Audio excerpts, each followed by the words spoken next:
Yang terhormat Bapak Ibu Guru SMA Muhammadiyah 1 Sukoharjo. Pertama-tama marilah kita panjatkan puja dan puji syukur kehadirat Allah Subhanahu wa Ta'ala yang telah melimpahkan rahmat dan hidayahnya sehingga kita semua dapat berjumpa via online pada pagi hari ini dalam keadaan sehat walafiat. Tak lupa sholawat serta salam selalu tercurahkan kepada Nabi besar Muhammad Shallallahu Alaihi Wasallam yang kita nantikan syafaatnya di hari akhir kelak. Bapak Ibu, sebelum masuk pada materi kita hari ini, izinkan saya menyampaikan susunan acara pengimbasan budaya positif pada pagi hari ini. Adapun susunan acaranya, yang pertama yaitu pembukaan, sambutan kepala sekolah, pemaparan materi oleh CKP, tanya jawab, refleksi, dan penutup. Menginjak acara yang pertama, pembukaan, marilah kita buka acara pada pagi hari ini dengan bacaan basmalah bersama-sama. Bismillahirrahmanirrahim. Acara yang kedua yaitu sambutan oleh Bapak Kepala Sekolah kepada Bapak Danang Guntur Angkasa Eskom, kami persilahkan.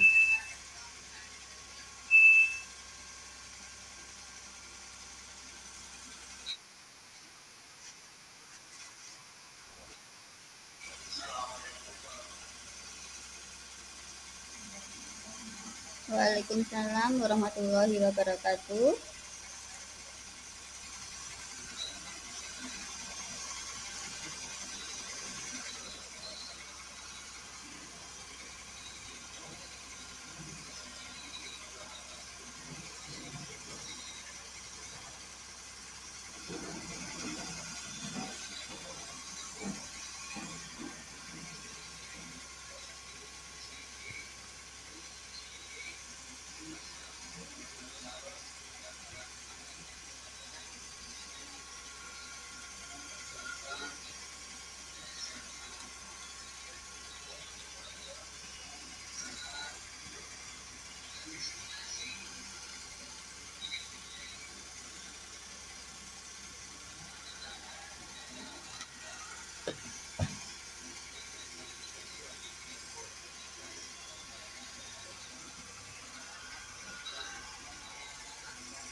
Waalaikumsalam warahmatullahi wabarakatuh. Terima kasih Bapak Sanam. Menginjak acara selanjutnya yaitu pemaparan materi oleh CGT. Untuk materi yang pertama akan disampaikan oleh CGT atas nama Ibu Sri Marsini SPD. Waktu dan tempat kami persilakan.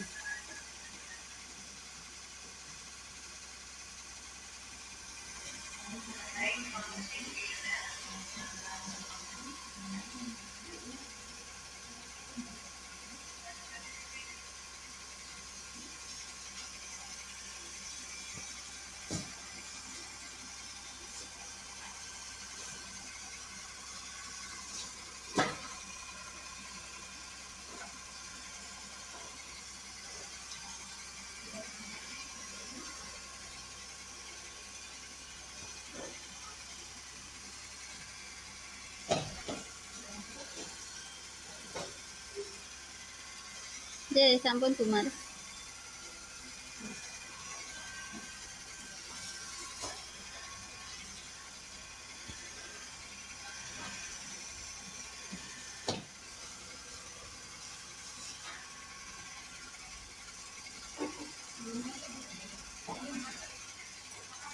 Sampun.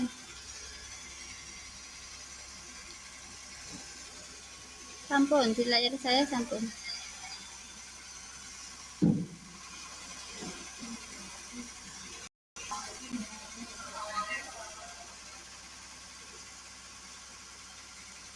Waalaikumsalam warahmatullahi wabarakatuh.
Sudah.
Izin menjawab Bu Sri Marsini. Iya, kalau saya tidak setuju ya.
Oh, Busra.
Yang terhormat Bapak Ibu Guru SMA Muhammadiyah 1 Sukoharjo. Oke, Bapak Ibu, baik, mohon izin untuk melanjutkan penyampaian materi nggih, pengimbasan budaya positif ya. Untuk materi yang saya tampilkan di sini ada disiplin positif yang berasal dari teori kontrol atau teori pilihannya dari Dr. William Glasser, di mana pemikiran-pemikiran ini yang nantinya akan mendasari kita atau menjadi fondasi untuk kita dalam menerapkan budaya positif atau disiplin positif di lingkungan sekolah kita. Yang pertama, bahwasanya Anda tidak bisa mengontrol orang lain, hanya Anda yang bisa mengontrol diri Anda. Kemudian yang kedua, semua perilaku itu memiliki tujuan. Kemudian yang selanjutnya, modal berpikirnya menang-menang, jadi bukan menang kalah. Kemudian ada kolaborasi dan konsensus menciptakan pilihan-pilihan baru. Setelah yang terakhir, realitas kebutuhan kita itu berbeda. Jadi kita berusaha memahami pandangan orang lain tentang dunia, serta setiap orang memiliki gambaran yang berbeda. Yang pertama, dari Anda tidak bisa mengontrol orang lain, maka di sini akan mewujudkan makna disiplin, bahwa belajar kontrol diri dengan menggali potensi kita agar tercapai tujuan yang mulia, yaitu sesuatu menjadi seseorang yang kita inginkan berdasarkan nilai-nilai yang kita hargai. Kemudian yang kedua, semua perilaku itu memiliki tujuan, sehingga di sini akan muncul teori motivasi. Nah, motivasi itu berasal dari internal ataupun juga dari eksternal. Motivasi eksternal ini biasanya dilakukan seseorang untuk menghindari hukuman atau untuk mendapatkan sesuatu atau imbalan. Sementara motivasi intrinsik itu berasal dari dalam diri orang itu sendiri, sehingga dengan kesadarannya dia akan menjunjung tinggi, akan berupaya mencapai atau mewujudkan nilai-nilai kebajikan universal. Kemudian model berpikir menang-menang, jadi bukan menang kalah. Di sini artinya apa? Kedua belah pihak sama-sama mencari solusi yang terbaik untuk mewujudkan suatu disiplin positif. Jadi tidak menyalahkan satu sisi saja, namun saling memahami dan berusaha bersama-sama untuk mencari solusi atau jalan keluar. Yang dalam hal ini ada 5 posisi kontrol seorang guru, yaitu sebagai penghukum, pembuat rasa bersalah, atau sebagai teman, pemantau, atau yang terakhir sebagai manajer. Kemudian untuk mewujudkan model berpikir menang-menang ini, kita bisa menerapkan yang namanya segitiga restitusi untuk penyelesaian masalah. Nah, ini nanti akan kita bahas lebih mendalam. Kemudian bahwasanya setiap orang memiliki alasan ketika melakukan sesuatu. Di sini didasarkan pada 5 kebutuhan dasar manusia, yaitu bertahan hidup, penguasaan, kasih sayang dan rasa diterima, kesenangan, serta kebebasan. Nah, apa makna kata disiplin? Nah, baik Bapak Ibu, ketika kita mendengar kata disiplin, apa yang mungkin terbersih di dalam pikiran Bapak Ibu? Mungkin ketika kita mendengar kata disiplin itu adalah sesuatu yang apa ya, mengarah pada kepatuhan, harus tertib, harus disiplin, tidak boleh melanggar gitu ya. Jadi agak menakutkan gitu ya. Padahal kalau kita kaji lebih dalam, ternyata disiplin itu berasal dari bahasa Latin, yaitu dari kata disiplina yang artinya belajar. Nah, makna asal dari kata ini berkonotasi dengan disiplin diri dari murid-muridnya Socrates dan Plato. Disiplin diri membuat orang menggali potensinya menuju sebuah tujuan apa yang dihargai. Jadi, namun dalam budaya kita atau seperti yang kita dengar ya, jadi ketika kita mendengar kata disiplin itu mananya sudah berubah jadi menjadi sesuatu yang dilakukan seseorang untuk mendapatkan kepatuhan. Jadi semacam suatu yang tidak nyaman gitu ya, bukan dengan apa yang kita hargai atau pencapaian suatu tujuan mulia. Nah, harapan kami setelah adanya pengimbasan ini, pola pikir kita berubah gitu Bapak Ibu. Jadi ketika kita mendengar kata disiplin itu bukan lagi sesuatu yang menyeramkan, tapi sesuatu yang indah ya, karena mendorong diri kita, mengajak diri kita untuk berpikir positif, untuk belajar, untuk mencapai suatu tujuan mulia. Selanjutnya ada nilai-nilai kebajikan universal. Mungkin istilah ini belum begitu familiar ya Bapak Ibu. Namun mungkin kita itu sudah sangat berkaitan erat dengan nilai-nilai ini. Ya, nilai kebajikan adalah sifat-sifat positif manusia yang merupakan tujuan mulia yang ingin dicapai setiap individu. Nilai tersebut bersifat universal dan lintas bahasa, suku bangsa, agama, maupun latar belakang. Jadi nilai ini adalah nilai yang dianggap baik oleh semua orang tanpa melihat perbedaan dari latar belakang mereka ya, entah itu agama, suku bangsa, dan lain sebagainya. Nah, seperti apa contoh-contoh nilai kebajikan universal itu? Sebenarnya nilai kebajikan universal itu ada banyak sekali. Nah, di sini dicontohkan yaitu pada P5 ya, atau nilai dalam profil pelajar Pancasila, yaitu beriman, bertakwa kepada Tuhan Yang Maha Esa dan berakhlak mulia, mandiri, bernalar kritis, berkebinekaan global, bergotong royong dan kreatif. Nah, itu adalah contoh dari nilai-nilai kebajikan universal, nilai yang dianggap baik, nilai yang ingin diwujudkan dari adanya disiplin positif. Selanjutnya tentang teori motivasi, hukuman, penghargaan, dan restitusi. Yang pertama, di sini Bapak Ibu bisa kita lihat ya, untuk menghindari ketidaknyamanan atau hukuman ini adalah tindakan yang didasari karena motivasi eksternal ya. Jadi seseorang melakukan sesuatu karena takut dihukum. Nah, kalau nggak melakukan itu berarti nanti nggak dihukum. Nah, itu karena berarti ada motivasi eksternal. Kemudian untuk mendapatkan imbalan dari orang lain atau institusi. Ini termasuk internal atau eksternal gitu, Bapak Ibu. Ini masuk eksternal ya. Jadi karena ingin mendapatkan sesuatu.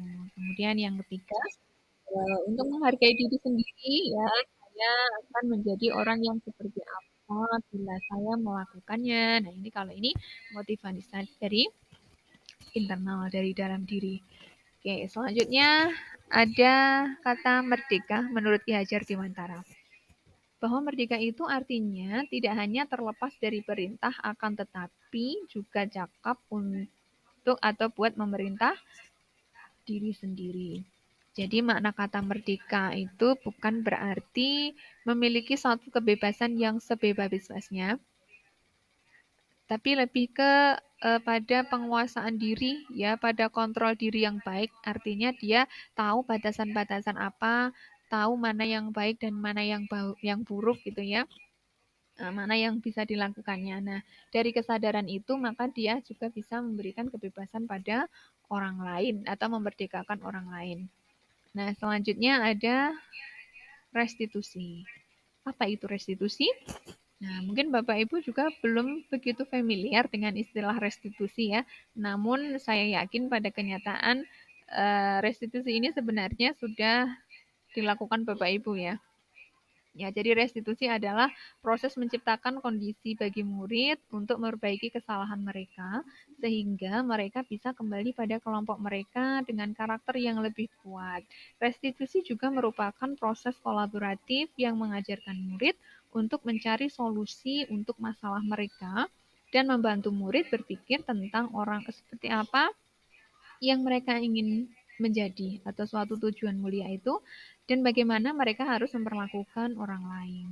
Jadi dalam restitusi ini merupakan suatu upaya ya, upaya untuk menyelesaikan masalah di mana dia tidak merasa dipersalahkan, tapi dia memiliki kesadaran diri untuk belajar lebih baik dari yang sudah dari kesalahan yang sudah dilakukan, bahwa yang sudah dilakukan itu tidaklah baik. Nah, kemudian ke depan mau seperti apa gitu. Jadi bisa belajar dan mengambil pelajaran dari apa yang sudah dilakukan tanpa merasa tersakiti, tanpa merasa dipersalahkan seperti itu. Nah, ini ada ciri-ciri restitusi. Yang pertama, bukan menebus kesalahan, namun untuk belajar dari kesalahan. Memperbaiki hubungan, restitusi merupakan tawaran, bukan paksaan. Kemudian menuntun untuk melihat ke dalam diri, mencari kebutuhan dasar yang mendasari tindakan. Kemudian ada cara yang paling baik, ya. Kemudian fokus pada karakter, bukan pada tindakan, fokus pada solusi, dan mengembalikan murid yang berbuat salah pada kelompoknya. Jadi melalui restitusi ini kita akan belajar lebih jauh memahami orang lain, memahami diri anak ketika anak atau murid kita itu melakukan suatu kesalahan. Jadi kita berusaha mencari tahu kebutuhan dasar apa yang perlu mereka penuhi, ya apa alasan mereka melakukan itu, sehingga kita tidak serta-merta langsung menyalahkan anak ketika anak melakukan suatu kesalahan. Namun kita berusaha bersama-sama dengan anak untuk memvalidasi perasaan mereka gitu ya. Kemudian untuk mencari tahu apa yang sebenarnya dia inginkan ya. Kemudian untuk menguatkan mereka bahwasanya ada hal yang lebih baik yang bisa dia lakukan daripada melakukan kesalahan-kesalahan tersebut. Dan dengan restitusi ini harapannya ketika anak kembali pada komunitasnya, anak tidak merasa minder ya, anak tidak merasa rendah diri, anak tidak merasa dipermalukan seperti itu. Kemudian selanjutnya ada keyakinan kelas. Jadi keyakinan kelas apakah sama dengan peraturan? Ya. Nah, mungkin selama ini yang kita sering dengar itu adalah peraturan ya. Jadi peraturan itu mengatur. Nah, sementara di sini kita buat yang namanya keyakinan kelas. Jadi mengapa kita memiliki peraturan menggunakan helm bila mengendarai kendaraan roda 2. Jadi kenapa kok kita pakai helm gitu ya? Lah nanti kalau nggak pakai helm ditilang. Nah, itu berarti kita fokus pada peraturan ya. Padahal ketika kita tahu manfaat menggunakan helm itu apa, oh ternyata untuk memberikan keselamatan pada diri kita. Nah itu lebih mengarah kepada keyakinan ya. Jadi pada nilai-nilai yang kita sepakati bersama, yang mengarah pada hal-hal yang positif. Jadi tidak berupa paksaan seperti itu, tidak membuat mereka takut, tapi membuat mereka sadar bahwasanya oh itu ternyata penting karena memang ada nilai kebaikannya gitu. Kemudian kenapa kok harus pakai masker, harus cuci tangan seperti itu?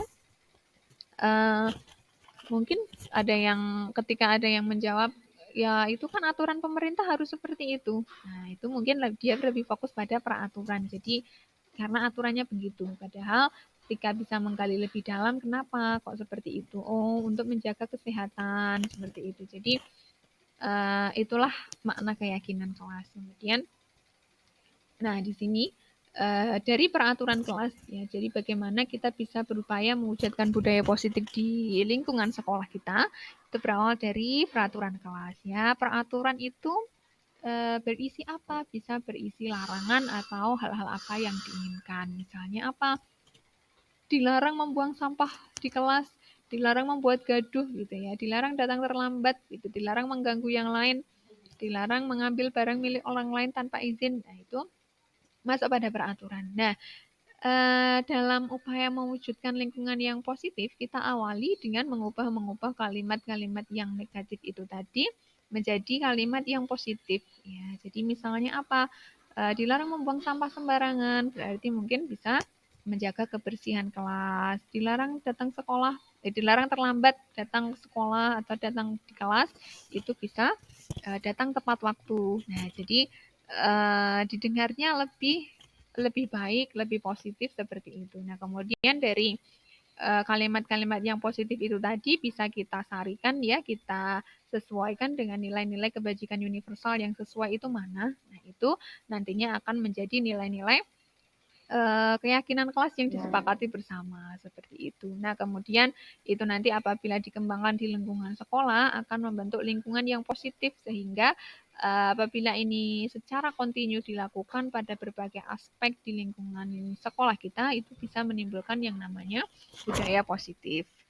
Oke, nah ini adalah contoh kesepakatan kelas ya seperti tadi. Nah, di sini ada pendalaman keyakinan kelas melalui tabel T dan tabel Y. Jadi apa maksudnya? Maksudnya adalah seperti ini, Bu. Jadi kenapa kita perlu mengubah kalimat-kalimat yang negatif tadi menjadi kalimat yang memiliki nilai yang positif karena apa? Itu nanti akan terdengar lebih lebih baik, lebih positif, lebih menyenangkan seperti itu ya. Misalnya di sini tampaknya seperti datang tepat waktu, tidak tampak seperti hadir terlambat gitu ya. Misalnya tadi kan dilarang datang ke sekolah terlambat atau dilarang masuk ke sekolah terlambat gitu.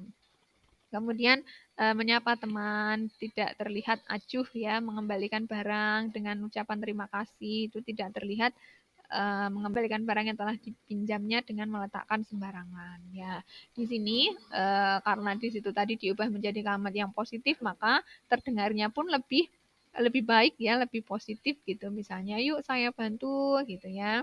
Kemudian terima kasih, tolong, permisi dan lain sebagainya. Kemudian, nah di sini ada beberapa peraturan ya. Ini masuknya keyakinan kelas itu nanti pada nilai apa ya?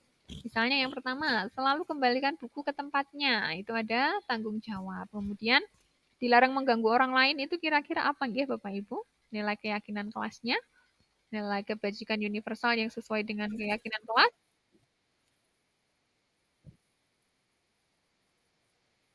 menghormati orang lain ya, hadir di sekolah 15 menit sebelum pembelajaran dimulai,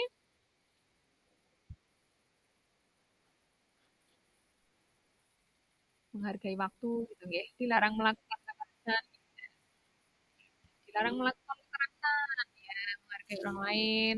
Kemudian dilarang menggunakan narkoba, itu kesehatan, keselamatan gitu ya Bapak Ibu. Bergantian atau menunggu giliran, empati bisa ya, hormati juga bisa. Gunakan masker kesehatan, jangan berlari di kelas atau koridor, itu keselamatan bisa ya. Nah, seperti itulah contohnya Bapak Ibu. Jadi keyakinan kelas ini dibuat dengan nilai-nilai kebajikan universal yang lebih mudah dimaknai anak. Kemudian selanjutnya ada dihukum oleh penghargaan. Jadi penghargaan itu ternyata adalah sebuah hukuman, nggih. Kenapa? Karena bisa menurunkan kualitas, mematikan kreativitas dan mengurangi motivasi intrinsik. Ya, jadi alasan orang melakukan karena apa? Ya karena ingin penghargaannya itu saja. Misalnya, siapa yang mau maju ke depan, nanti saya beri hadiah pulpen. Nah, kalau nggak ada hadiahnya nggak masuk. Nah, itu sangat disayangkan ketika sebenarnya anak-anak itu kreatif ya, kemudian memiliki semangat motivasi, tapi kalau motivasinya itu hanya untuk mendapatkan penghargaan itu eh, sangat disayangkan ya, karena tidak muncul secara intrinsik seperti itu. Nah, kemudian di sini ada tindakan yang dilakukan guru ini masuk hukuman atau konsekuensi. Yang pertama, mencatat 100 kali dalam buku dengan kalimat saya tidak akan terlambat lagi. Ini masuk hukuman. Lari mengelilingi lapangan Masuk? Hukuman ya, push up dan mengganti kertas tugas teman yang dicoret-coret, konsekuensi. Ya, bersihkan tumpahan air, konsekuensi. Murid disuruh tidak mengenakan sepatu seharian, hukuman, nggih. Kemudian mari mengelilingi lapangan basket karena terlambat mengikuti pelajaran PJOK, konsekuensi, nggih. Nah, dari ini kita tahu nggih Bapak Ibu perbedaan konsekuensi dengan hukuman.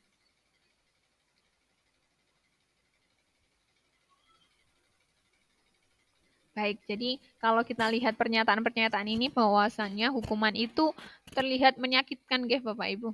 Nah, jadi disinilah perbedaan hukuman dengan konsekuensi. Hukuman itu sesuatu yang menyakitkan ya, baik itu verbal ataupun non-verbal. Kemudian konsekuensi itu sesuatu yang harus terjadi. Jadi kalau hukuman itu membuat anak sakit ya, kemudian kalau konsekuensi anak merasa tidak nyaman dalam waktu yang pendek, jangka pendek.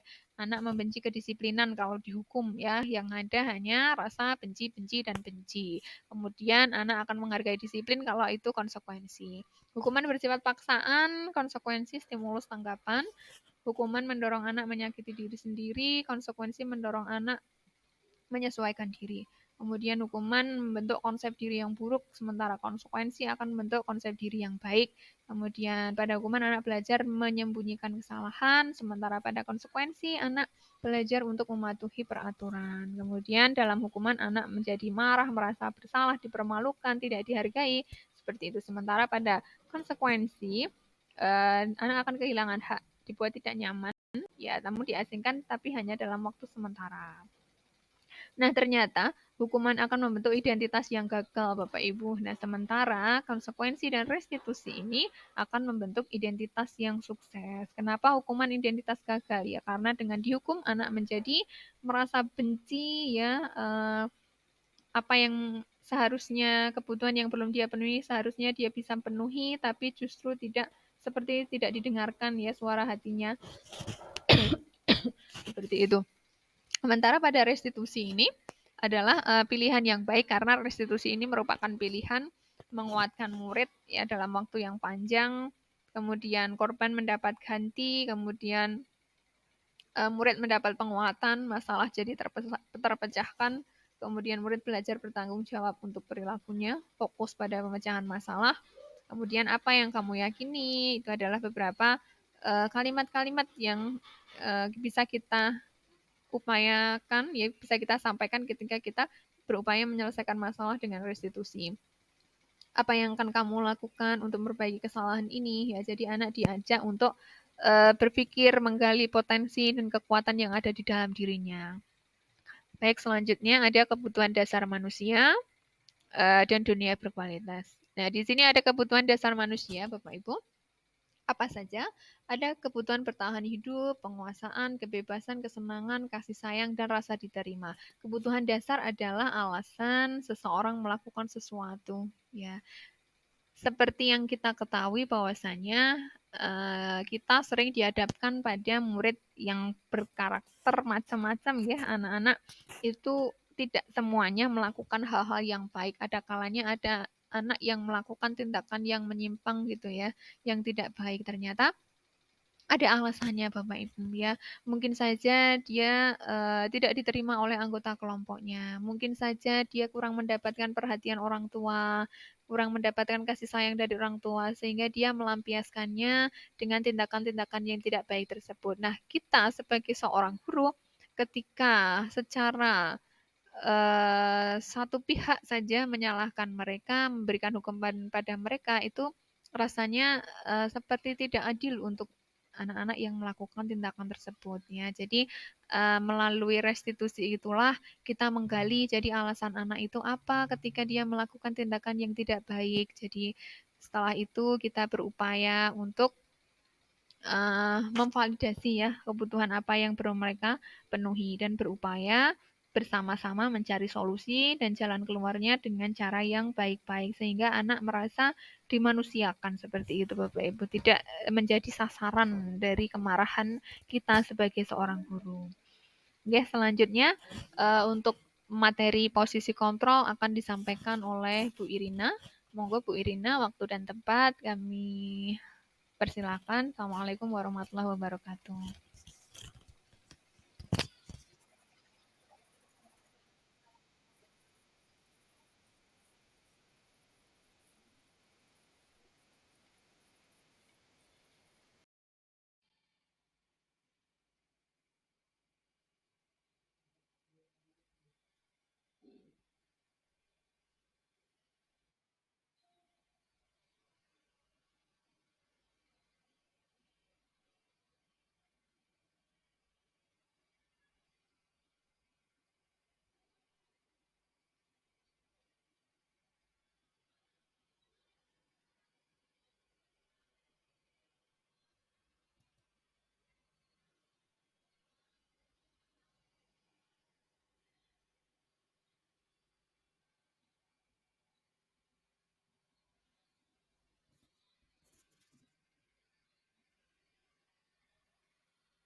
Jadi Bapak Ibu, apakah sudah nampak?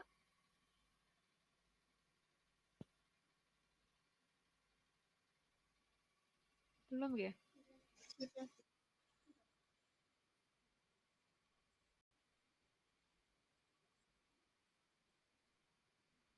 Sampun ya?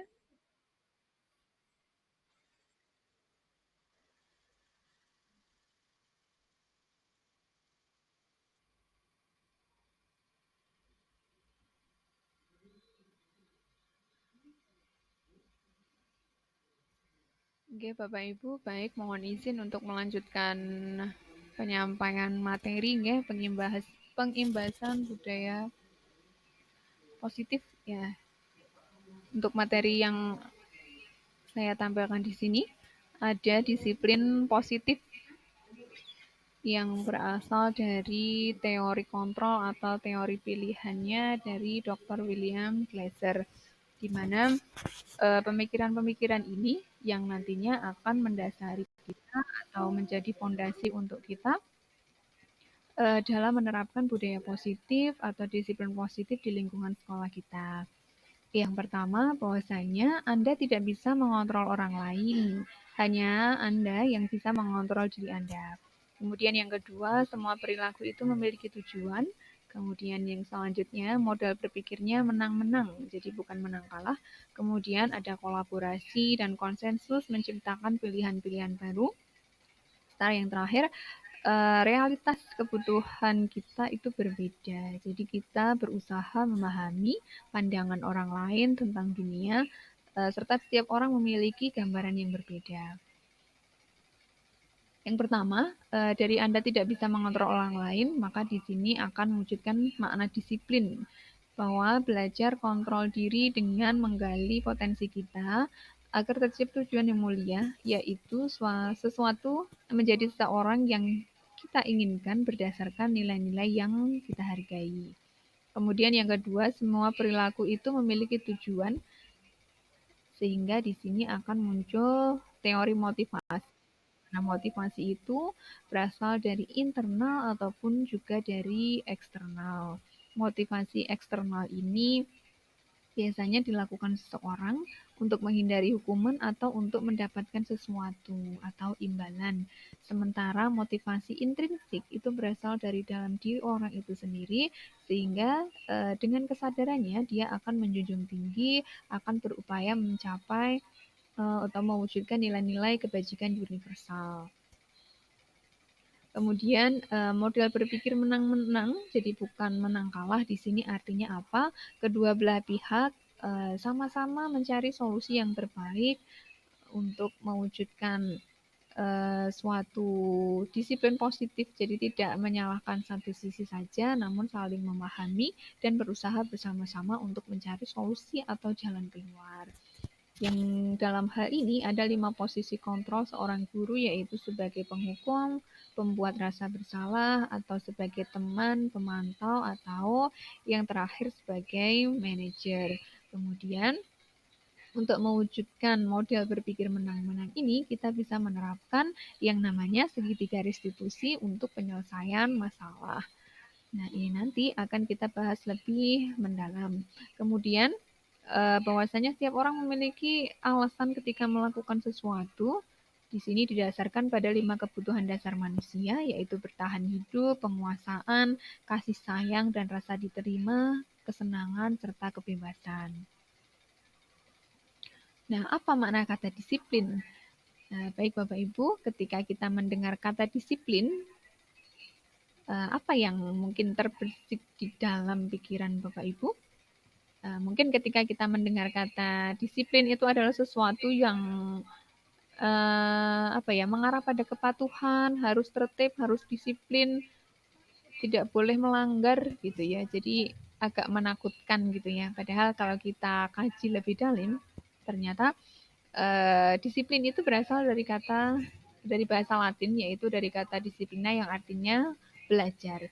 Nah, makna asal dari kata ini berkonotasi dengan disiplin diri dari murid-muridnya Socrates dan Plato.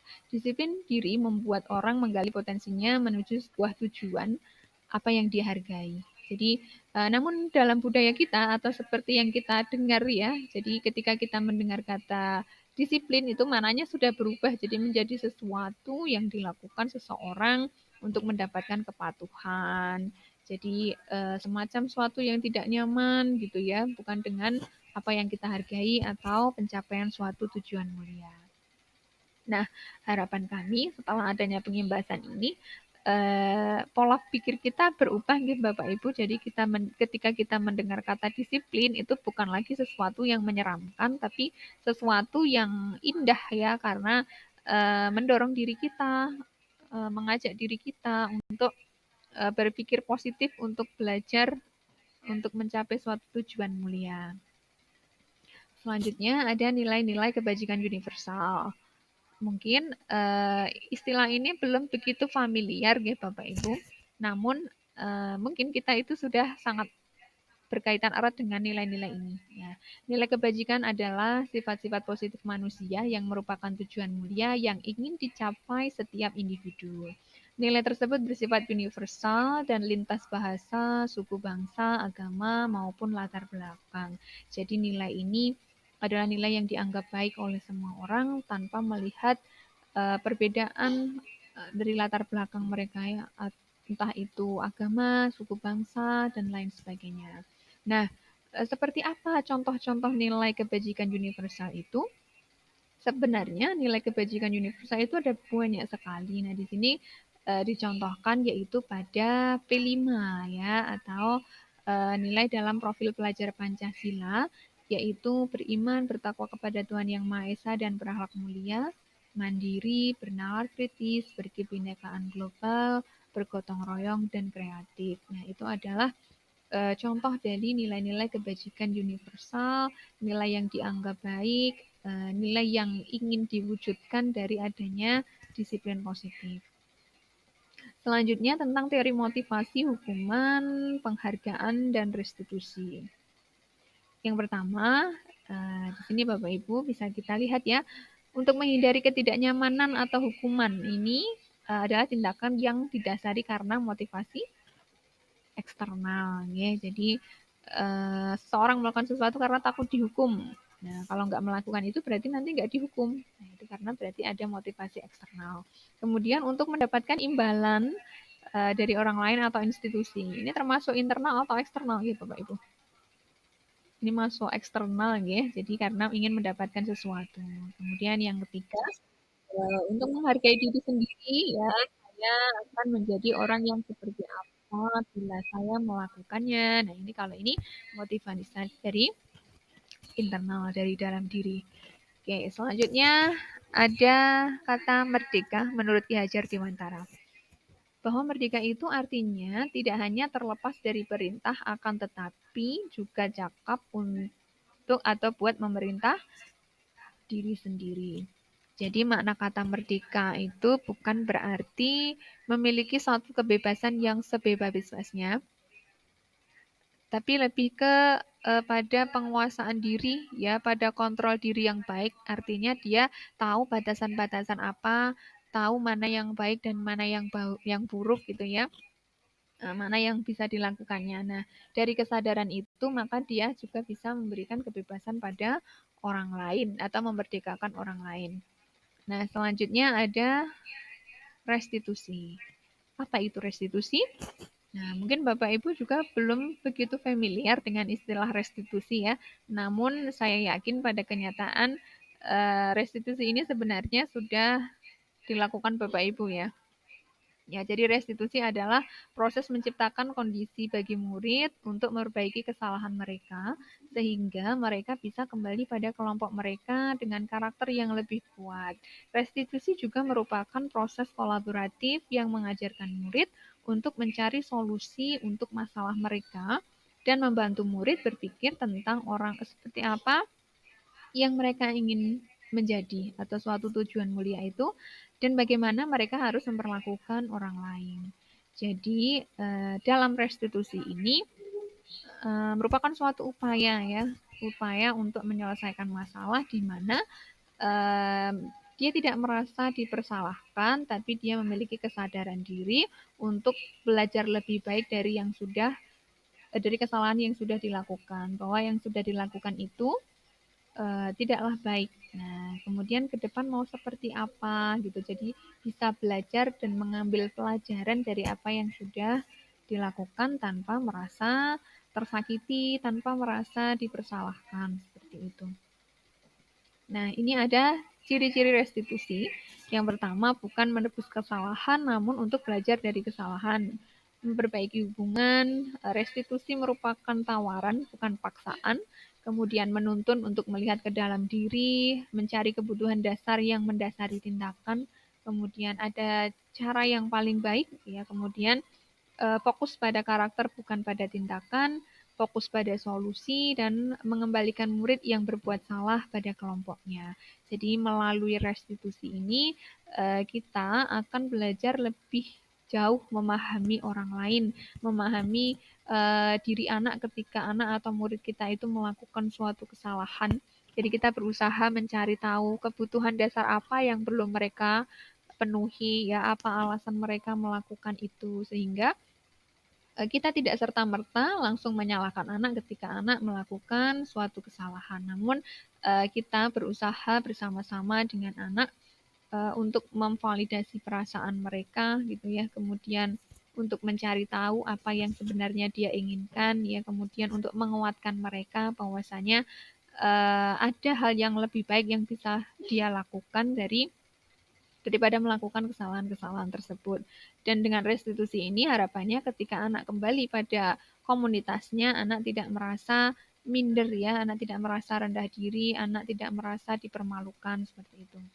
Kemudian selanjutnya ada keyakinan kelas. Jadi keyakinan kelas apakah sama dengan peraturan? Ya. Nah, mungkin selama ini yang kita sering dengar itu adalah peraturan ya. Jadi peraturan itu mengatur. Nah, sementara di sini kita buat yang namanya keyakinan kelas. Jadi mengapa kita memiliki peraturan menggunakan helm bila mengendarai kendaraan roda 2. Jadi kenapa kok kita pakai helm gitu ya? Lah nanti kalau nggak pakai helm ditilang. Nah, itu berarti kita fokus pada peraturan ya. Padahal ketika kita tahu manfaat menggunakan helm itu apa, oh ternyata untuk memberikan keselamatan pada diri kita. Nah, itu lebih mengarah kepada keyakinan ya. Jadi pada nilai-nilai yang kita sepakati bersama, yang mengarah pada hal-hal yang positif. Jadi tidak berupa paksaan seperti itu, tidak membuat mereka takut, tapi membuat mereka sadar bahwasanya oh itu ternyata penting karena memang ada nilai kebaikannya gitu. Kemudian kenapa kok harus pakai masker, harus cuci tangan seperti itu? mungkin ada yang ketika ada yang menjawab, ya itu kan aturan pemerintah harus seperti itu. Nah, itu mungkin dia lebih fokus pada peraturan. Jadi karena aturannya begitu. Padahal ketika bisa menggali lebih dalam, kenapa kok seperti itu? Oh, untuk menjaga kesehatan seperti itu. Jadi itulah makna keyakinan kelas. Kemudian, nah di sini dari peraturan kelas ya, jadi bagaimana kita bisa berupaya mewujudkan budaya positif di lingkungan sekolah kita, itu berawal dari peraturan kelas ya. Peraturan itu berisi apa? Bisa berisi larangan atau hal-hal apa yang diinginkan. Misalnya apa? Dilarang membuang sampah di kelas, dilarang membuat gaduh gitu ya, dilarang datang terlambat gitu, dilarang mengganggu yang lain, dilarang mengambil barang milik orang lain tanpa izin. Nah, itu masuk pada peraturan. Nah, dalam upaya mewujudkan lingkungan yang positif, kita awali dengan mengubah kalimat-kalimat yang negatif itu tadi menjadi kalimat yang positif. Ya, jadi misalnya apa? Dilarang membuang sampah sembarangan, berarti mungkin bisa menjaga kebersihan kelas. Dilarang terlambat datang sekolah atau datang di kelas, itu bisa datang tepat waktu. Nah, jadi didengarnya lebih lebih baik, lebih positif seperti itu. Nah, kemudian dari kalimat-kalimat yang positif itu tadi bisa kita sarikan ya, kita sesuaikan dengan nilai-nilai kebajikan universal yang sesuai itu mana. Nah, itu nantinya akan menjadi nilai-nilai keyakinan kelas yang disepakati bersama seperti itu. Nah, kemudian itu nanti apabila dikembangkan di lingkungan sekolah akan membentuk lingkungan yang positif sehingga apabila ini secara kontinu dilakukan pada berbagai aspek di lingkungan sekolah kita itu bisa menimbulkan yang namanya budaya positif. Oke, nah ini adalah contoh kesepakatan kelas ya seperti tadi. Nah, di sini ada pendalaman keyakinan kelas melalui tabel T dan tabel Y. Jadi apa maksudnya? Maksudnya adalah seperti ini, Bu. Jadi kenapa kita perlu mengubah kalimat-kalimat yang negatif tadi menjadi kalimat yang memiliki nilai yang positif karena apa? Itu nanti akan terdengar lebih lebih baik, lebih positif, lebih menyenangkan seperti itu ya. Misalnya di sini tampaknya seperti datang tepat waktu, tidak tampak seperti hadir terlambat gitu ya. Misalnya tadi kan dilarang datang ke sekolah terlambat atau dilarang masuk ke sekolah terlambat gitu. Kemudian menyapa teman, tidak terlihat acuh ya, mengembalikan barang dengan ucapan terima kasih itu tidak terlihat mengembalikan barang yang telah dipinjamnya dengan meletakkan sembarangan. Ya, di sini karena di situ tadi diubah menjadi kalimat yang positif, maka terdengarnya pun lebih lebih baik ya, lebih positif gitu. Misalnya, yuk saya bantu gitu ya. Kemudian terima kasih, tolong, permisi dan lain sebagainya. Kemudian, nah di sini ada beberapa peraturan ya. Ini masuknya keyakinan kelas itu nanti pada nilai apa ya? Misalnya yang pertama, selalu kembalikan buku ke tempatnya. Itu ada tanggung jawab. Kemudian dilarang mengganggu orang lain itu kira-kira apa ya Bapak Ibu? Nilai keyakinan kelasnya, nilai kebajikan universal yang sesuai dengan keyakinan kelas.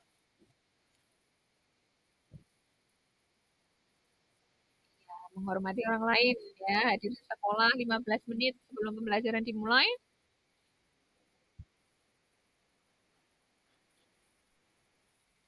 menghargai waktu gitu ya. Dilarang melakukan kekerasan, dilarang melakukan kekerasan ya, menghargai orang lain. Kemudian dilarang menggunakan narkoba, untuk kesehatan, keselamatan gitu ya Bapak Ibu. Bergantian atau menunggu giliran, empati bisa ya, menghormati juga bisa. Gunakan masker kesehatan, jangan berlari di kelas atau koridor, itu keselamatan bisa ya. Nah, seperti itulah contohnya Bapak Ibu. Jadi keyakinan kelas ini dibuat dengan nilai-nilai kebajikan universal yang lebih mudah dimaknai anak. Kemudian selanjutnya ada dihukum oleh penghargaan. Jadi penghargaan itu ternyata adalah sebuah hukuman, nggih. Kenapa?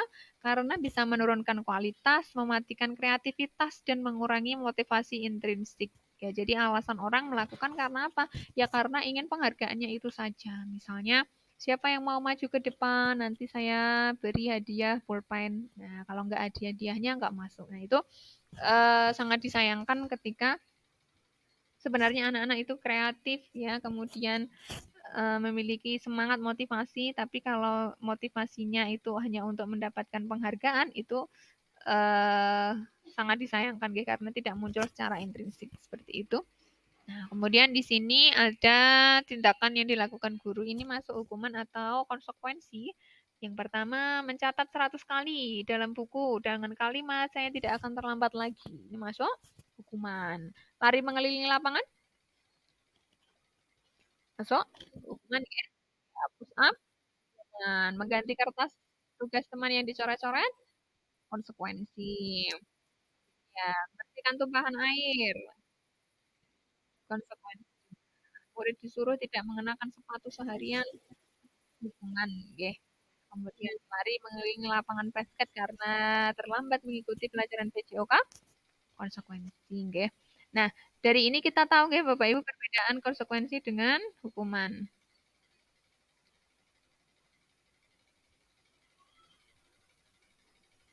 Baik, jadi kalau kita lihat pernyataan-pernyataan ini bahwasannya hukuman itu terlihat menyakitkan nggih Bapak Ibu.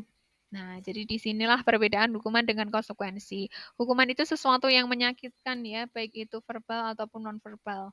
Kemudian konsekuensi itu sesuatu yang harus terjadi. Jadi kalau hukuman itu membuat anak sakit ya, kemudian kalau konsekuensi anak merasa tidak nyaman dalam waktu yang pendek, jangka pendek. Anak membenci kedisiplinan kalau dihukum ya, yang ada hanya rasa benci, benci, dan benci. Kemudian anak akan menghargai disiplin kalau itu konsekuensi. Hukuman bersifat paksaan, konsekuensi stimulus tanggapan. Hukuman mendorong anak menyakiti diri sendiri, konsekuensi mendorong anak menyesuaikan diri. Kemudian hukuman membentuk konsep diri yang buruk, sementara konsekuensi akan membentuk konsep diri yang baik. Kemudian pada hukuman anak belajar menyembunyikan kesalahan, sementara pada konsekuensi anak belajar untuk mematuhi peraturan. Kemudian dalam hukuman anak menjadi marah, merasa bersalah, dipermalukan, tidak dihargai, seperti itu. Sementara pada konsekuensi anak akan kehilangan hak, dibuat tidak nyaman, ya, namun diasingkan tapi hanya dalam waktu sementara. Nah, ternyata hukuman akan membentuk identitas yang gagal, Bapak Ibu. Nah, sementara konsekuensi dan restitusi ini akan membentuk identitas yang sukses. Kenapa hukuman identitas gagal? Ya, karena dengan dihukum anak menjadi merasa benci ya apa yang seharusnya kebutuhan yang belum dia penuhi seharusnya dia bisa penuhi tapi justru tidak seperti tidak didengarkan ya suara hatinya seperti itu. Sementara pada restitusi ini adalah pilihan yang baik karena restitusi ini merupakan pilihan menguatkan murid ya dalam waktu yang panjang, kemudian korban mendapat ganti, kemudian murid mendapat penguatan, masalah jadi terpecahkan, kemudian murid belajar bertanggung jawab untuk perilakunya, fokus pada pemecahan masalah. Kemudian apa yang kamu yakini itu adalah beberapa kalimat-kalimat yang bisa kita upayakan ya bisa kita sampaikan ketika kita berupaya menyelesaikan masalah dengan restitusi. Apa yang akan kamu lakukan untuk memperbaiki kesalahan ini ya jadi anak diajak untuk berpikir menggali potensi dan kekuatan yang ada di dalam dirinya. Baik, selanjutnya ada kebutuhan dasar manusia dan dunia berkualitas. Nah, di sini ada kebutuhan dasar manusia, Bapak Ibu. Apa saja? Ada kebutuhan bertahan hidup, penguasaan, kebebasan, kesenangan, kasih sayang, dan rasa diterima. Kebutuhan dasar adalah alasan seseorang melakukan sesuatu. Ya, seperti yang kita ketahui bahwasanya kita sering dihadapkan pada murid yang berkarakter macam-macam ya, anak-anak itu tidak semuanya melakukan hal-hal yang baik. Ada kalanya ada anak yang melakukan tindakan yang menyimpang gitu ya, yang tidak baik. Ternyata ada alasannya Bapak Ibu ya.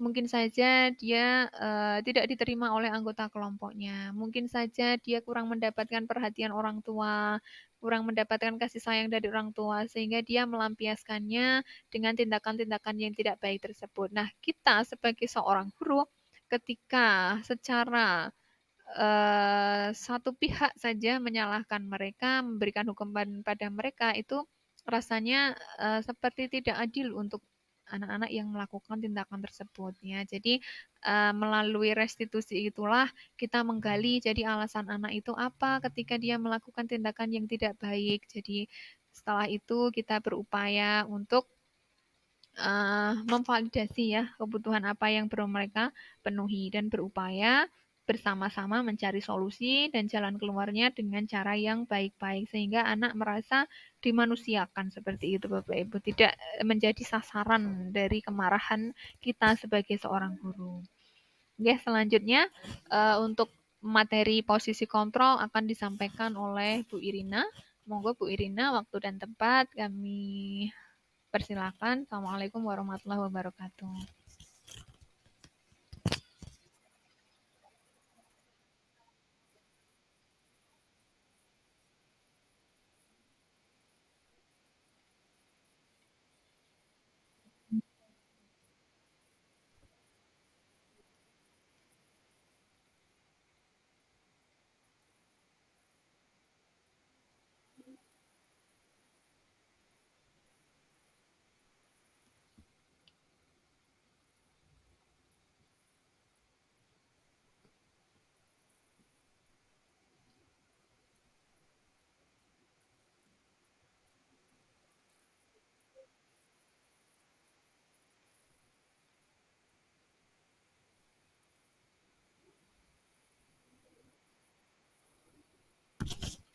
Sampun, Bu.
Mengasih aja.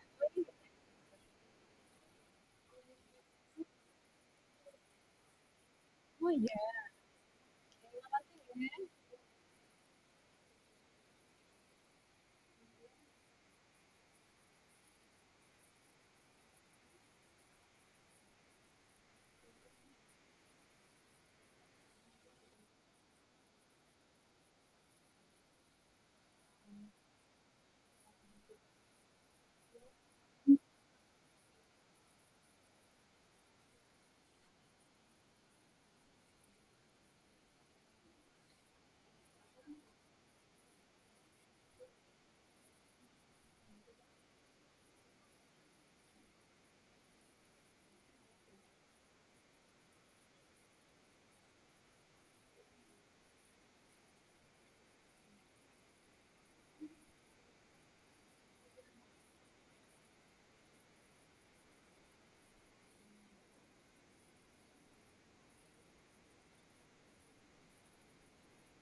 Hukum.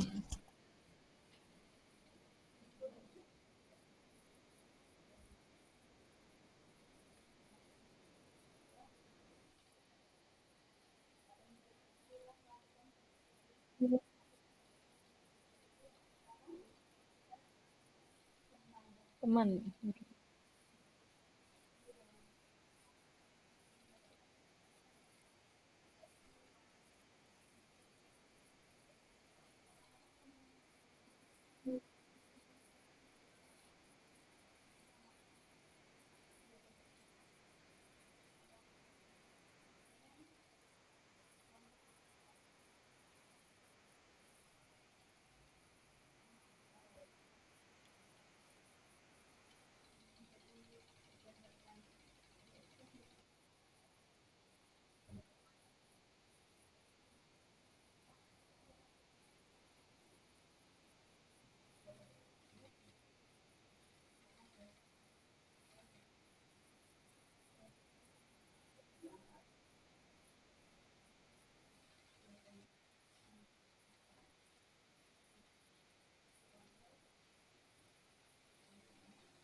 Waalaikumsalam warahmatullahi wabarakatuh. Terima kasih Bu Sri Marsini. Baik Bapak Ibu, untuk materi selanjutnya akan saya lanjutkan. Izin share screen terlebih dahulu untuk Bapak Ibu.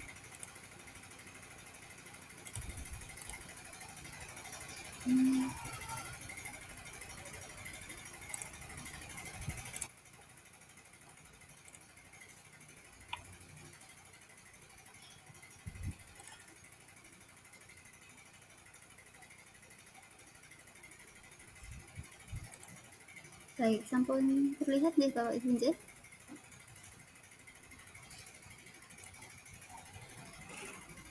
Sampun terlihat? Oh nggih, sampun. Oke, baik. Terima kasih Bapak Ibu.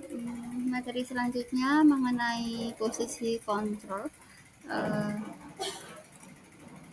oke, sebentar. Negosen ya Bapak Ibu dalam bukunya mengemukakan bahwa guru itu perlu meninjau kembali beberapa penerapan disiplin dalam ruang-ruang kelas mereka. Jadi selama ini Gosen ini melakukan serangkaian riset berdasarkan pada teori kontrol Gosen ini, maka Gosen ini berkesimpulan ada 5 posisi kontrol yang diterapkan oleh seorang guru ataupun orang tua ataupun atasan dalam melakukan kontrol. 5 posisi ini adalah penghukum, membuat rasa bersalah, teman, pemantau, dan juga manajer. Baik Bapak Ibu, dalam layar sudah kami tampilkan mengenai tabel nih, tabel 5 posisi kontrol. Untuk yang pertama yaitu posisi penghukum. Pada posisi kontrol sebagai penghukum ini biasanya guru itu berbuat menghardik atau menunjuk-nunjuk, menyakiti, kemudian menyindir gitu ya. Kemudian biasanya ya dikatakan guru itu, kamu kalau kamu tidak melakukan, awas ya gitu, atau rasakan ya gitu. Kemudian hasil dari posisi penghukum ini, kontrol sebagai penghukum ini, biasanya anak akan memberontak, kemudian menyalahkan orang lain, kemudian berbohong gitu. Kemudian kaitannya dengan dunia berkualitas, maka murid akan meletakkan guru itu di luar dunia berkualitas mereka. Biasanya murid akan berkata, ah biarkan saja, nanti juga marah-marah lagi gitu, karena udah kebiasaannya menghukum gitu ya. Kemudian dampaknya bagi murid apa Bapak Ibu, dampaknya nanti akan mengulangi kesalahannya karena sudah merasa terbiasa dihukum gitu. Jadi apa yang dilakukan guru tidak atau orang tersebut tidak bisa memahami, tidak mau memahami murid. Jadi intinya menghukum gitu. Maka malah dampaknya pada murid akan mengulangi kesalahannya gitu. Karena apapun yang akan diperbuat murid ya pasti dihukum gitu. Kemudian itu, nah posisi penghukum ini akan memberikan identitas gagal ya bagi murid gitu. Kemudian posisi kontrol yang kedua yaitu membuat orang merasa bersalah. Pada posisi kontrol ini guru biasanya berbuat berceramah, kemudian mengatakan seharusnya kamu gitu, atau ibu kecewa sama kamu gitu, atau kamu nggak ingat sama orang tua gitu. Jadi apa ya, biasanya juga guru mengatakan kamu seharusnya seperti ini gitu, kamu sudah tahu ibu sudah lelah sekali gitu. Hasil yang didapatkan pada posisi kontrol sebagai membuat orang merasa bersalah ini biasanya murid akan menyembunyikan kesalahannya atau menyangkal, bisa juga akan berbohong gitu. Kemudian murid akan berkata maafkan saya gitu. Jadi karena murid sudah merasa rendah diri, kemudian sudah merasa dirinya itu buruk gitu ya. Jadi ya labelnya dia itu buruk gitu. Dari apa hasil dari posisi kontrol sebagai pembuat orang merasa bersalah. Dampaknya pada murid tentu saja murid akan merasa rendah diri gitu. Kemudian posisi kontrol yang ketiga yaitu teman gitu. Jadi, pada posisi ini guru biasanya akan membuatkan alasan-alasan untuk muridnya gitu. Biasanya guru juga akan berkata, ayolah lakukan demi itu gitu, atau masa kamu nggak mau, ingat tidak itu dulu ibu pernah bantu kamu apa gitu. Nah hasil dari apa posisi kontrol sebagai teman ini, murid akan merasa ketergantungan, tapi akan bergantung pada satu guru tersebut itu. Bahkan ketika nanti ada guru lain yang menggantikan, itu murid tidak peduli gitu ya, karena hanya satu guru tersebut yang dianggap ada buat dia gitu. Kemudian biasanya murid akan berkata, saya pikir bapak ada ibu teman saya ternyata begitu gitu ya, saking merasa seperti temannya gitu ya. Hmm, Kemudian dampak bagi murid, biasanya murid akan lemah, kemudian tidak mandiri karena tadi bergantung pada guru tersebut. Kemudian posisi kontrol yang keempat yaitu pemantau. Biasanya guru akan melihat dari data gitu ya, atau menghitung, mengukur, melihat sesuatu dari data, dicatat, diamati gitu ya. Biasanya guru akan berkata apa peraturannya, kemudian apa konsekuensinya, dan lain sebagainya gitu. Hasil dari posisi kontrol pemantau ini biasanya murid itu akan menyesuaikan diri jika hanya diawasi gitu. Kemudian biasanya murid akan berkata berapa banyak bintang yang harus saya peroleh. Jadi ini kaitannya sama ini Bapak Ibu, imbalan juga ya. Kemudian berapa halaman yang harus saya tulis. Nah itu konsekuensi. Jadi uh, ya ya bagus ini, maksudnya sudah memberikan identitas berhasil bagi siswa, akan tetapi ini masih motivasi dari luar gitu ya, masih melihat penghargaan dan juga konsekuensi gitu. Kemudian dampak untuk murid, biasanya murid akan menitik beratkan pada sanksi atau hadiah untuk dirinya, seperti yang saya sampaikan tadi ya Bapak Ibu. Murid itu hanya akan melihat penghargaan ataupun konsekuensi atau sanksi apa yang diterima jika melakukan sesuatu gitu. Kemudian yang kelima ini posisi kontrol manager. Biasanya guru akan berbuat mengajukan pertanyaan-pertanyaan. Jadi ya pertanyaan-pertanyaan untuk apa ya? Untuk membuat anak itu tidak merasa bersalah gitu loh. Jadi pada posisi manajer ini guru itu biasanya berupaya dengan murid untuk mencari solusi jalan keluar bersama gitu. Kemudian biasanya guru akan berkata apa yang kita yakini. Nah ini kembali pada keyakinan kelas yang sudah disepakati di awal. Kemudian apa yang bisa kita kerjakan untuk memperbaiki masalah ini. Jadi mengajak murid untuk mencari solusi bersama apa yang bisa dilakukan untuk memperbaiki masalah yang saat ini dihadapi gitu. Kemudian hasil dari posisi kontrol sebagai manajer ini biasanya akan menguatkan pribadi murid. Jadi murid dari awal murid sudah tidak disalahkan, kemudian di apa di diajak untuk mencari solusi bersama, maka pribadi murid tersebut akan dikuatkan gitu. Kemudian biasanya murid akan berkata bagaimana caranya saya bisa memperbaiki keadaan. Nah, menjadi siswa atau murid sudah berpikir gimana caranya untuk memperbaiki keadaan ini. Kemudian dampak bagi murid adalah murid bisa mengevaluasi diri, bagaimana cara memperbaikinya juga. Jadi ke depan akan menjadi pribadi yang lebih baik. Nah, berikut Bapak Ibu ini merupakan pernyataan-pernyataan dan siapa yang kira-kira mengatakan gitu ya. Contohnya saya kecewa sekali dengan kamu seperti itu. Nah, ini tadi sudah masuk pada siapa yang mengatakan. Biasanya yang mengatakan adalah guru dengan posisi kontrol membuat orang merasa bersalah. Biasanya saya kecewa sekali dengan kamu. Kamu tidak ingat ya orang tua kamu jika kamu melakukan seperti ini gitu ya. Kemudian untuk yang kedua Bapak Ibu, kamu tidak pernah belajar melakukannya. Nah, ini sangat ini sekali Bapak Ibu, ini biasanya yang mengatakan siapa Bapak Ibu? Ya, penghukum. Sudah jelas terlihat ya Bapak Ibu. Kalau penghukum ya seperti itu. Nah, bagaimana dengan kita di sekolah Bapak Ibu?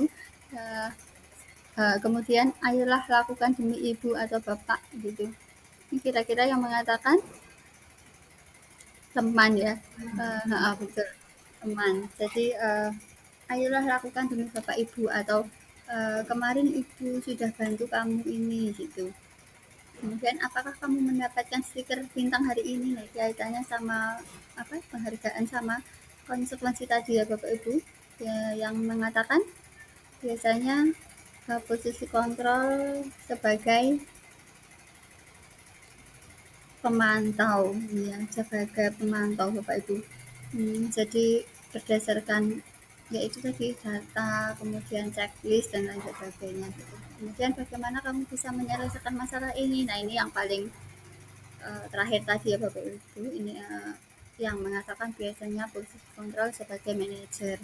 Dan yang terakhir kamu selalu yang paling terakhir. Nah, ini bagi lagi biasanya yang mengatakan adalah posisi kontrol sebagai penghukum gini. Baik Bapak Ibu, saya lanjutkan kembali ini materi yang terakhir mengenai segitiga restitusi. Tadi sudah disampaikan oleh Bu Sri Masini mengenai restitusi. Nah, tahap-tahap pada segitiga restitusi ini ada 3. Yang pertama, menstabilkan identitas. Yang kedua, validasi kebutuhan. Dan yang terakhir adalah menanyakan keyakinan. Nah, bagaimana saja tahapan-tahapan tersebut dan apa tujuan dari tahapan tersebut? Mari kita ulas satu-satu. Yang pertama mengenai menstabilkan identitas di Bapak Ibu. Nah, ini menstabilkan identitas ini tujuannya untuk membuat anak yang merasa gagal atau berbuat salah ini menjadi positif terhadap dirinya sendiri. Jadi anak yang sudah melakukan kesalahan itu tidak di tidak terkesan disalahkan gitu loh. Jadi biar tidak merasa gagal gitu. Biasanya guru akan berkata berbuat salah itu hal yang wajar. Semua manusia juga pasti pernah melakukan kesalahan gitu ya. Bapak Ibu juga pernah membuat salah gitu dan lain sebagainya. Kemudian langkah yang kedua atau tahap yang kedua adalah validasi kebutuhan sesuai dengan yang disampaikan Bu Sri Marsini tadi, bahwa setiap tindakan manusia itu pasti punya ada tujuannya ya. Jadi yaitu untuk memenuhi kebutuhan hidupnya gitu. Nah, pada tahapan validasi kebutuhan ini tujuannya adalah membantu siswa mengenali kebutuhan yang ingin dipenuhi ketika melakukan kesalahan tersebut. Biasanya guru akan berkata, kamu pasti punya alasan kan mengapa kamu melakukannya gitu, atau apa yang penting bagi kamu, atau kamu boleh tetap berusaha menjaga sikap itu, tapi tambahkan sikap yang lain, yang baru gitu, yang lebih baik gitu. Atau apakah kamu bisa melakukan dengan lebih baik besok gitu. Nah, ini adalah contoh kalimat pada tahapan validasi kebutuhan. Kemudian yang terakhir Bapak Ibu menanyakan keyakinan. Nah, tujuannya agar anak itu bisa melihat kesalahannya, kemudian dihubungkan dengan norma sosial atau nilai-nilai keyakinan sosial, keyakinan atau nilai-nilai keyakinan kelas yang sudah disepakati gitu ya. Biasanya guru akan berkata apa nilai yang kita percaya di kelas atau di sekolah kita, kemudian nilai-nilai universal apa yang telah kita sepakati, kemudian kelas yang ideal itu menurut kamu yang seperti apa gitu, apa yang kamu rasakan ketika kamu melakukan itu, kamu menjadi orang yang seperti apa gitu. Nah, ini Bapak Ibu tahapan dari segitiga restitusi. Kemudian Bapak Ibu berikut saya tampilkan mengenai hasil penerapan penyusunan saya tampilkan mengenai hasil penerapan penyusunan keyakinan kelas pada kelas kami. Yang pertama seperti yang sudah disampaikan Bu Sri Marsini tadi, tahapannya anak-anak bisa diberikan waktu untuk curah ide dan juga gagasan, apa yang mereka inginkan dalam kelas mereka, apa yang mereka tidak inginkan, untuk kemudian diubah, untuk kemudian ditempelkan pada kertas plano ya, kemudian diubah ke dalam kalimat positif, kemudian dicari nilai kebajikan universalnya. Setelah itu nanti ada siswa yang bertugas untuk menulis keyakinan kelas yang sudah disepakati, kemudian ditempelkan pada dinding agar semua bisa melihat, dan untuk sebagai sebagai tanda bahwa mereka itu sudah menyepakati keyakinan kelas yang sudah dibuat, maka semua warga kelas bisa memberikan tanda tangan gitu. Ini adalah contoh penerapan budaya positif, yaitu keyakinan kelas pada kelas yang telah kami terapkan. Kemudian yang kedua adalah penerapan dialog pada segitiga restitusi. Jadi bersama dengan siswa melakukan simulasi suatu masalah, kemudian diselesaikan dengan segitiga restitusi. Gitu. Baik Bapak Ibu, sebelum kami akhiri, mungkin dari Bapak Ibu ada yang mau menanyakan terkait apa yang telah kami sampaikan dari materi yang pertama sampai ke 6. Monggo Bapak Ibu, kami beri waktu.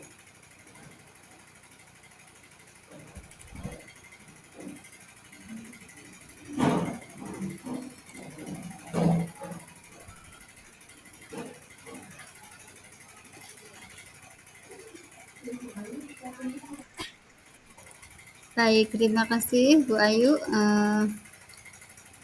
Jika anak melakukan pelanggaran kecil gitu, jadi apakah juga di apa harus diselesaikan dengan segitiga restitusi gitu?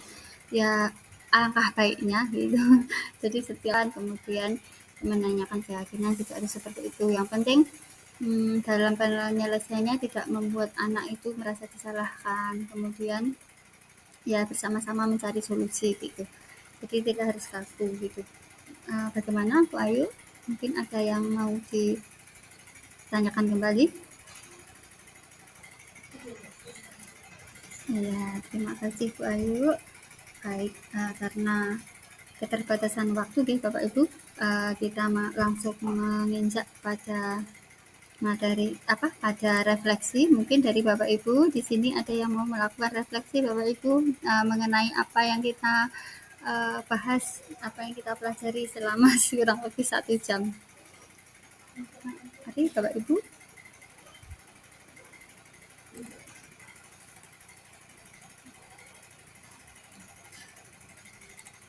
Baik Bu Isra Siti Nangimah. Nggih, monggo Bu Isra. Nggih.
Baik, terima kasih Bu Isra dan Bapak Ibu sekalian, tiba pada penghujung acara ini, acara online pada siang hari ini. Saya dan Bu Sri Marsini tentunya mengucapkan terima kasih banyak atas kesempatan yang diberikan kepada kami di tengah kesibukan Bapak Ibu sekalian untuk menyimak materi pengibasan dari kami berdua. Semoga apa yang kita sampaikan pada siang hari ini bermanfaat bagi kita, tentunya bagi sekolah kita, Bapak Ibu. Terima kasih. Akhirul salam. Wassalamualaikum warahmatullahi wabarakatuh.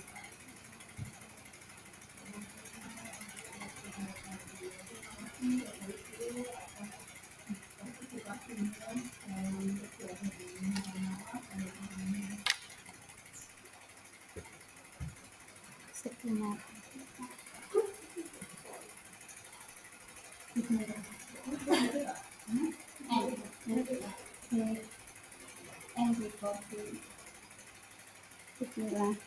Bismillah.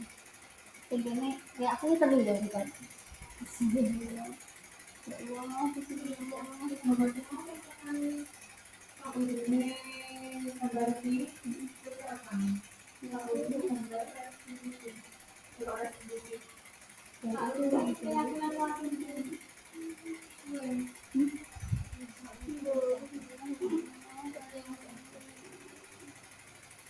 Mungkin kayaknya urung tak. Terus bismillah, bismillah. Kok mesti? Belum. Terus mati? Belum. Belum.